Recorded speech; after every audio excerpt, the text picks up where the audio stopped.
Fala, mestre! Tudo tranquilo? Chegou a hora de conversarmos sobre eletrostática. E esse conteúdo não precisa se preocupar, mestre. É um conteúdo que é muito fácil e eu me esforço bastante para que seja ainda mais. Para a gente dominar a eletrostática, a gente precisa conhecer a origem da carga elétrica, já que a gente vai trabalhar com corpos neutros, positivo ou negativamente carregados, então a gente precisa saber de onde vem a carga elétrica. Então pensa, mestre, ó, de onde que vêm as cargas elétricas? Quais são os constituintes da matéria que possuem essa propriedade de ter carga elétrica? Muito bem. Os átomos que constituem todas as coisas e substâncias e corpos, inclusive nós mesmos, possuem cargas elétricas em partículas chamadas subatômicas. Quais são as partículas subatômicas que nós precisamos conhecer? Prótons, nêutrons e elétrons. A partir desse modelo atômico, conhecido como planetário de Rutherford, ficou-se sabendo que no núcleo de um átomo as cargas positivas habitariam a maior parte da sua massa e as cargas negativas estariam distribuídas ao redor desse núcleo na eletrosfera. Prótons teriam carga elétrica positiva, elétrons teriam carga elétrica negativa e os nêutrons, como o nome sugere, não possuem carga elétrica líquida. Então, o modelo atômico que a gente tem que pensar é aquele de Rutherford, o modelo planetário, que o Bohr depois deu uma corrigida nele, mas continuou sendo o modelo planetário. Então, neste modelo, as cargas positivas, aqui eu fiz a pequenininha aqui, ó, positiva, os prótons, e os nêutrons, que eu fiz de rodinha aqui, ó, pequenininho também, o neutrinho, bonito, enfim, e os elétrons girando, unindo ali ao redor da eletrosfera.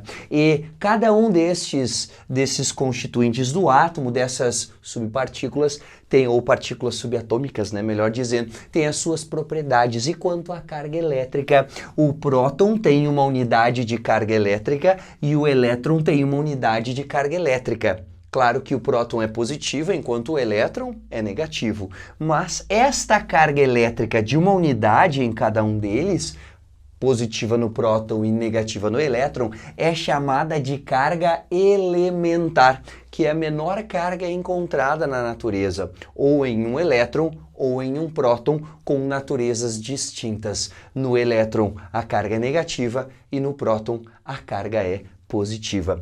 Esta carga elementar é igual a 1,6 vezes 10 na menos 19 coulombs. Coulomb é a unidade no Sistema Internacional de Unidades para carga elétrica. Então, essa quantidade de carga elementar, que é a carga em módulo de um elétron e a carga em módulo de um próton, é a menor quantidade de carga que se pode encontrar na natureza. Então, um número muito pequeno, não é, mestre? 1,6 vezes 10 na menos 19. E isso significa que é 0,0000018 zeros e começa a ter esse número 1 aqui, ó. A partir daí vai estar aparecendo um númerozinho que não seja zero. Ou seja, é uma quantidade de carga muitíssimo pequena.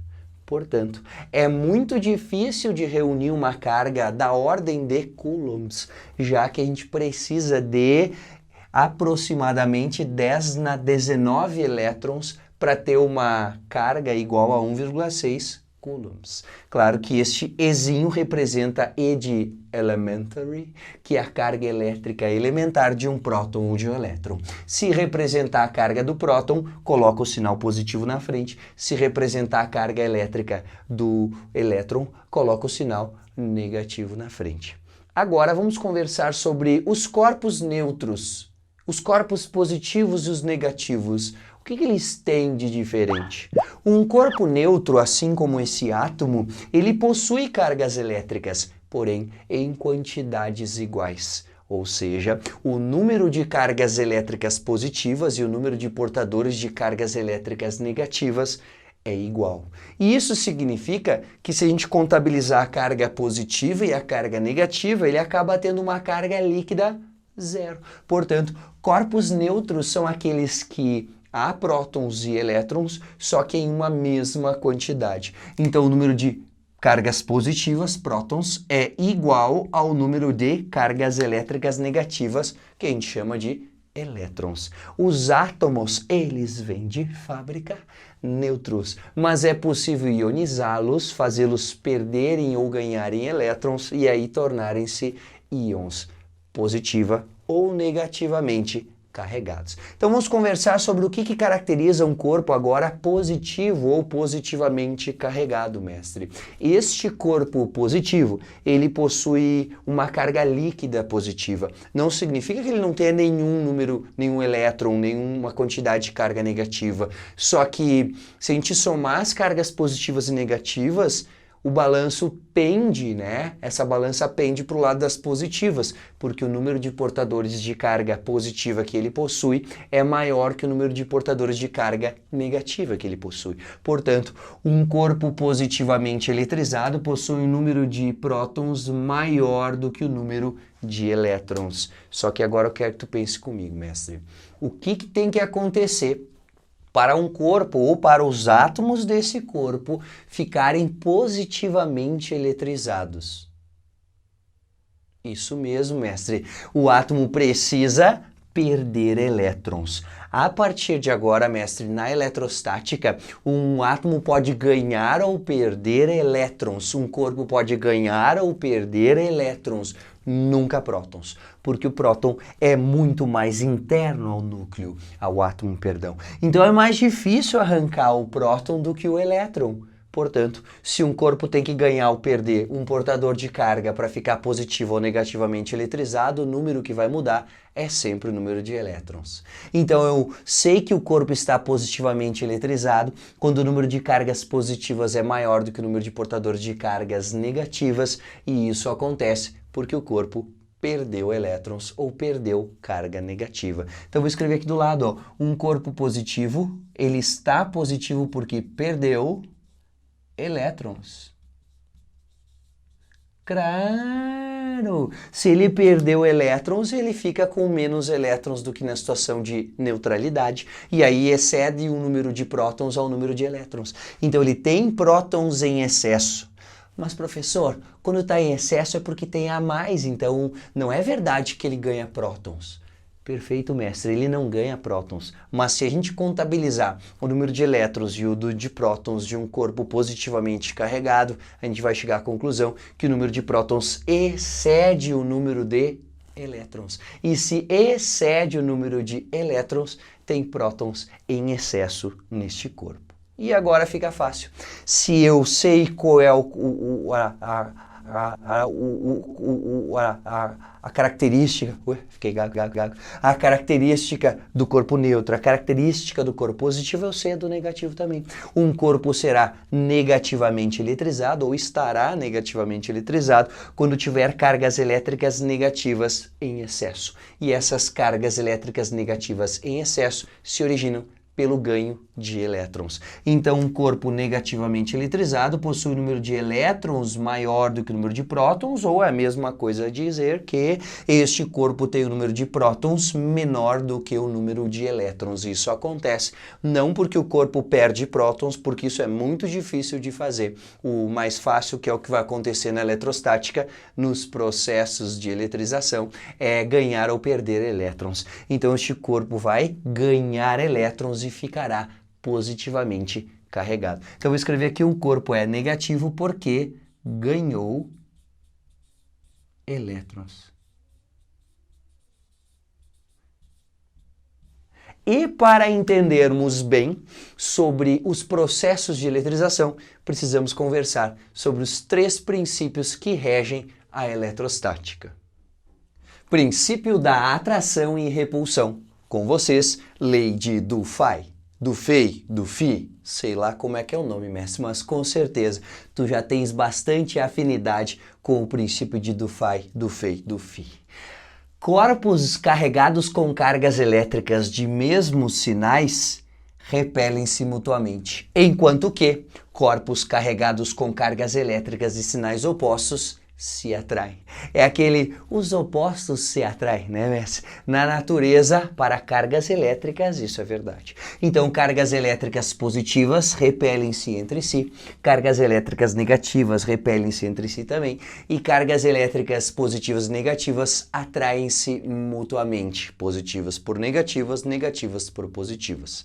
Embora a gente não vá olhar para a intensidade dessa força ainda, mestre, porque isso aí é mais tarde, lá na lei de Coulomb, mais tardinha, já vamos ver isso aí, mas agora a gente já pode falar uma coisa. Olha só, mestre.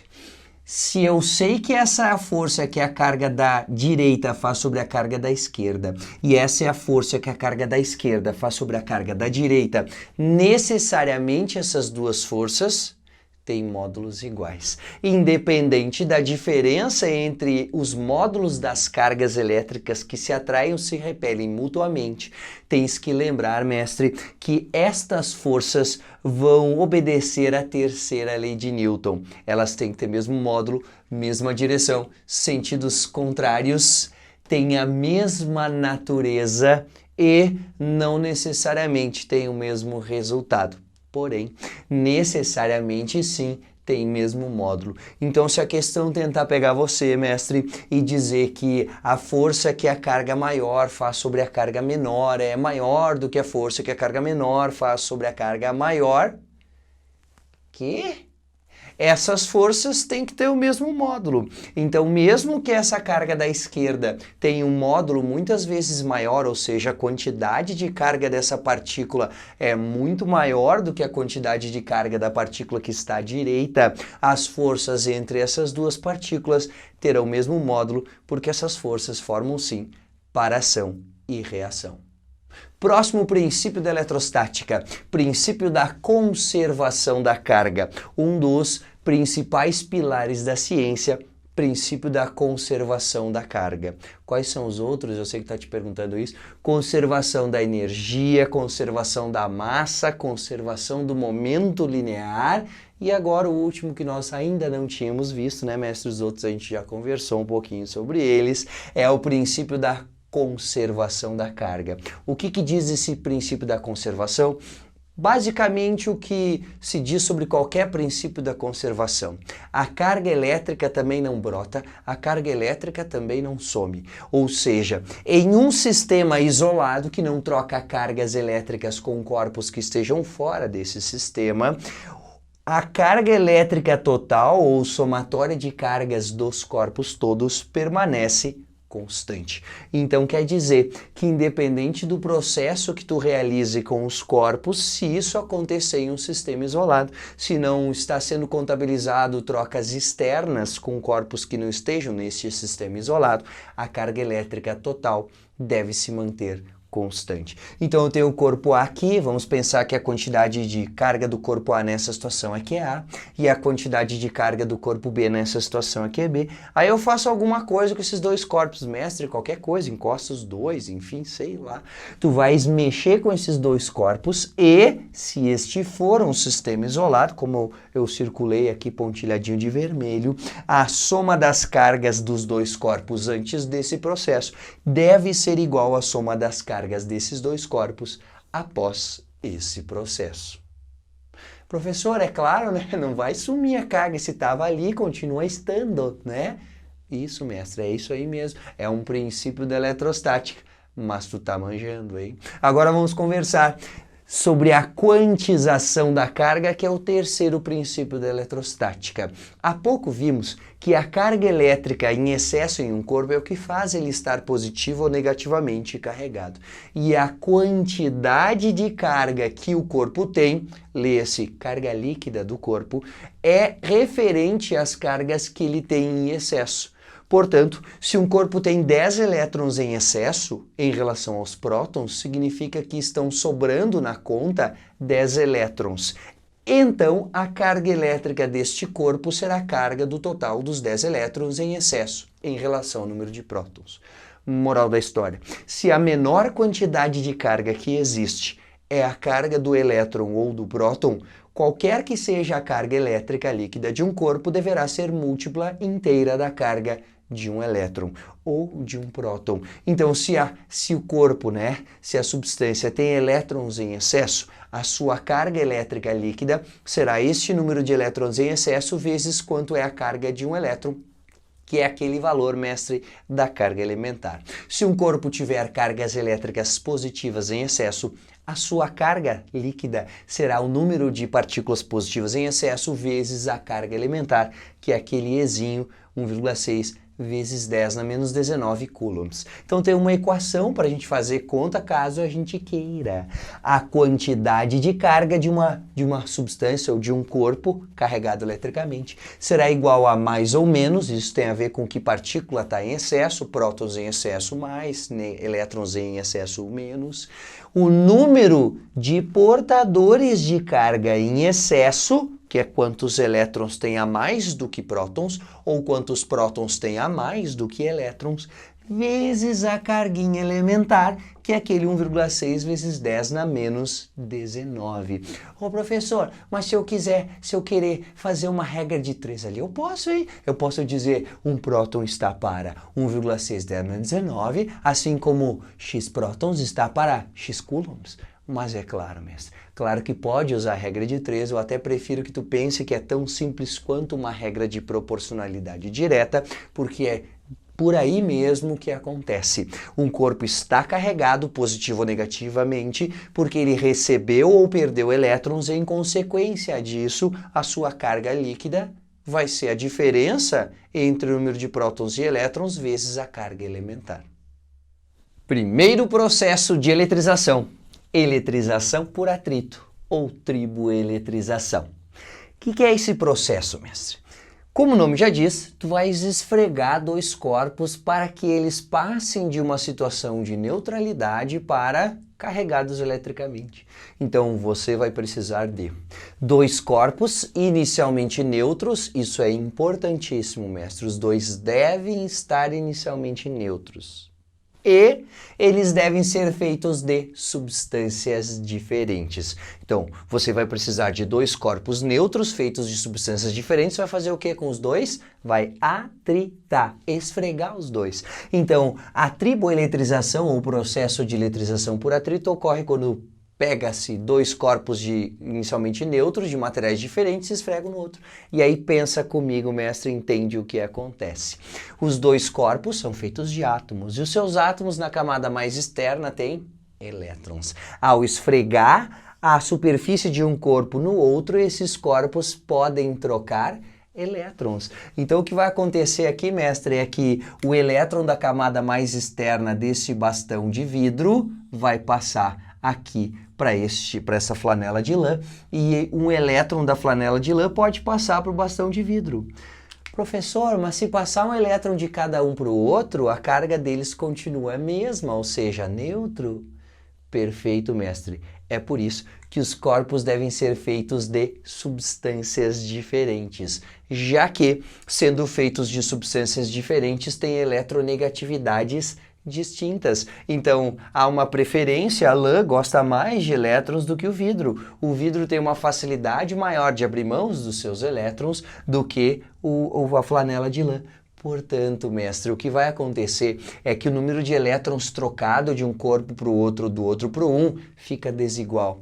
Consequentemente, um deles no final da história fica com mais elétrons do que tinha antes, ganha mais do que perde, e o outro perde mais do que ganha, fica com menos elétrons do que tinha na situação em que era neutro. Portanto, os dois corpos são esfregados, trocam elétrons em quantidades desiguais, porque são substâncias diferentes, portanto possuem eletroafinidades diferentes, e aquele que ganhar mais elétrons fica negativamente eletrizado, e aquele que perder mais elétrons do que ganha, nesse esfrega-esfrega dos dois corpos, fica positivamente carregado. A cada elétron que ele tem a menos, o bastão de vidro fica com uma carga elétrica positiva.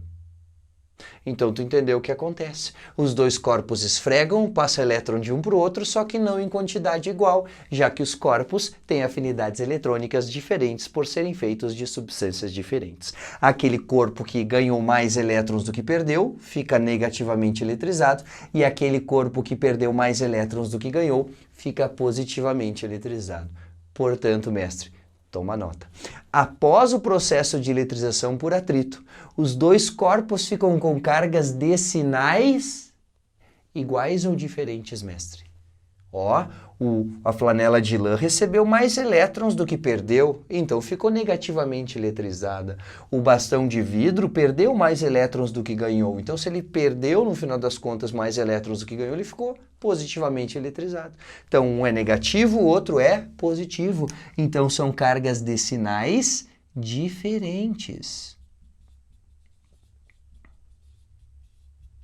E se são cargas decinais diferentes, pode aparecer a seguinte questão, mestre. Após o processo de eletrização por atrito, os corpos eletrizados se atraem ou repelem?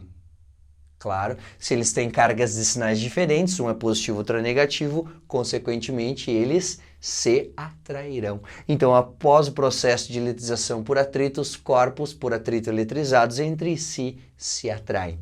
E a última perguntinha sobre o processo de eletrização por atrito. Após o processo de eletrização por atrito, as cargas de eletrização dos dois corpos têm módulos iguais ou diferentes, mestre? Pensa bem para responder. Vamos fazer um raciocínio aqui para tu entender direitinho. Ó. Esses elétrons que a flanela de lã tem a mais do que tinha antes vieram de quem? Do bastão de vidro. Então o bastão de vidro tem o número de elétrons a menos igualzinho ao número de elétrons que tem a mais na flanela de lã. Então, se eu tenho o número de partículas em excesso igual nos dois, porque aqui no bastão de vidro são prótons em excesso e aqui na flanela de lã são elétrons em excesso, o número é igual, porque o que falta num está no outro, porque o que foi para um saiu do outro. Porque, entendi, professor, entendi, então os módulos são iguais. Perfeito, mestre. As cargas elétricas dos dois corpos eletrizados por atrito, ao final do processo de eletrização, tem módulos iguais. Então, módulos iguais. Portanto, se tu souberes qual é que é a carga elétrica que um tem depois do processo de eletrização, só troca o sinal, é a carga que o outro tem. E mais, princípio da conservação da carga elétrica. Se ambos eram neutros anteriormente e agora os dois estão carregados, é claro que um deles tem uma carga positiva e outra negativa de módulos iguais, porque se eu somar essas duas tem que dar neutro de novo, tem que dar carga líquida zero, que era a situação anterior dos dois corpos. Então vou escrever aqui um detalhe, ó, mestre, ó. A carga elétrica de cada um deles é N vezes Z. Para um deles é negativa, para outro deles é positiva. Como é que a gente sabe, mestre, quem é que fica positiva e quem é que fica negativamente eletrizado? Muito simples, mestre. Existe uma lista de materiais chamada série triboelétrica, que está aparecendo aqui do lado, que mostra a ordem de substâncias que tendem a ficar positivas ou negativas quando eletrizadas ou atritadas, melhor dizendo, com as outras. Então, nessa série triboelétrica, quem tiver mais em cima tem a característica de ficar positivamente eletrizado quando eletrizado com as demais que estão abaixo dela. E quem está mais embaixo tem a propriedade de ficar negativamente eletrizado se atritado com as substâncias que estão acima. Então, quem está mais para cima fica positivo no atrito, quem está mais para baixo fica negativo. E não, mestre, se tu está te perguntando, será que eu tenho que saber decorar isso? Eu vou anotar aqui para decorar essa série triboelétrica? É claro que não, mestre. Se por acaso for necessário utilizar a série triboelétrica, qualquer prova de vestibular ou Enem precisa te fornecer ela, até porque tem muitas substâncias no universo, então para saber de todas elas ia ser impossível. Último detalhe. Será que é possível eletrizar corpos condutores através do processo de eletrização por atrito? Sim, mestre. É possível eletrizar corpos condutores por atrito, porém é um pouquinho mais difícil de realizar essa tarefa, já que nós somos condutores, o corpo condutor ele vai trocar cargas elétricas com o ambiente, é mais fácil de fazer isso, então é bem provável que seja mais difícil de fazer, porém não é impossível. Corpos condutores podem sim ser eletrizados por atrito. Por isso que o carro, ou a bateria do carro, se eletriza por atrito com o ar durante os dias, principalmente os dias mais secos, e aí ao chegar perto do carro ou sair do carro, encostar por fora na porta, no cantinho, daquela descarga elétrica desagradável que assusta, não faz mal, mas assusta, né? Porque é um choquinho. E a gente durante o dia, quando tá com roupas mais pesadas, né, de lã, aquele casaco quando tá frio, né? E no final do dia, quando vai se despir-se para tomar banho ou para dormir, percebe que dá uns estalinhos e no escuro dá até luz, né? Sai umas faísquinhas porque nos eletrizamos por atrito com o ar durante o dia.